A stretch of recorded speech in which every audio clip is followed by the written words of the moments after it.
Spirit. And today's story is number 68. Winning the lottery will happen to me, disaster to somebody else.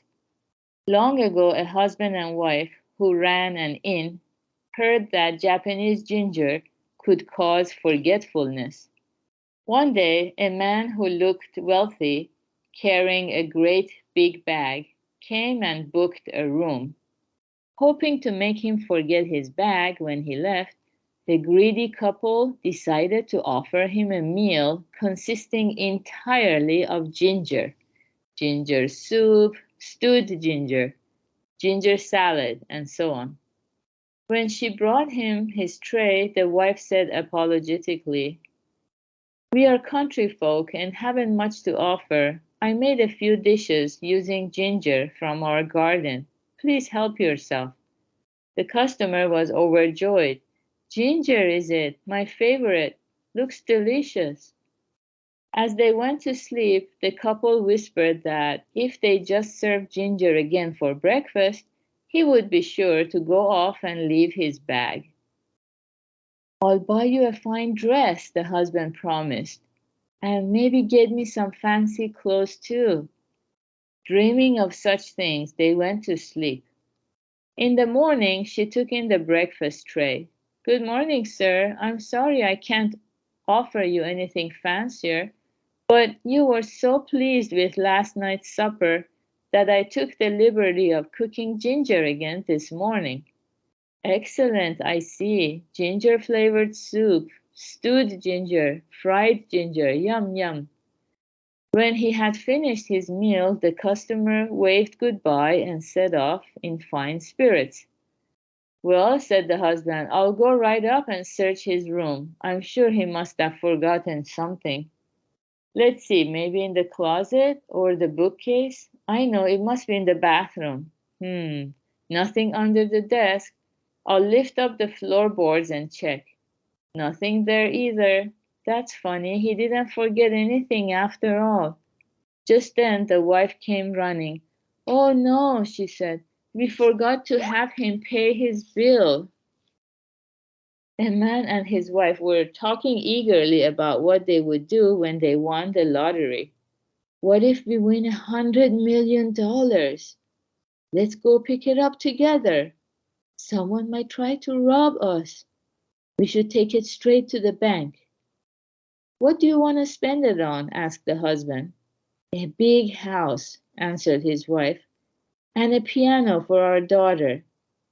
I think I'll get a fancy car." "Good idea. We could all go on a trip somewhere far away." Just then their daughter came in and burst out laughing. "What are you talking about? You'll never win the lottery. Talk about counting your chickens before they're hatched. Disasters will happen to other people. Good things will happen to me. That's what we all assume." Okay, very good. So another powerful lesson here, although using a very two humorous stories side by side.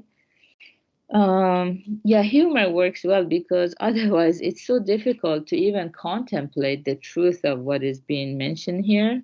Most people might just dismiss it so quickly without giving it much thought that we all assume that good things will happen to me, bad things happen to other people because they do a lot of bad things. But we think I'm not doing bad things, so only good things has to happen to me. And when we work very hard and make a lot of effort and we don't see many good things happen to us, we complain. We become dissatisfied and we don't even uh, learn the law of cause and effect or try to remind ourselves that, well, things don't happen so quickly. Seeds planted will surely germinate, but sometimes it takes time, depending on the nature of the seed, like chestnuts or peaches. Persimmons are said to take 3, 5, or even 7 years to grow and bear fruits. So, not having that wisdom of the law of cause and effect, we might be complaining why more good things are not happening to me.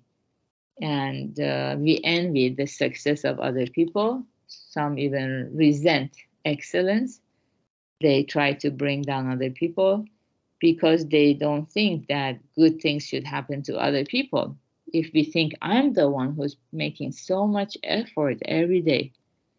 So it's a bias that human mind has. I'm sure it has a name in psychology.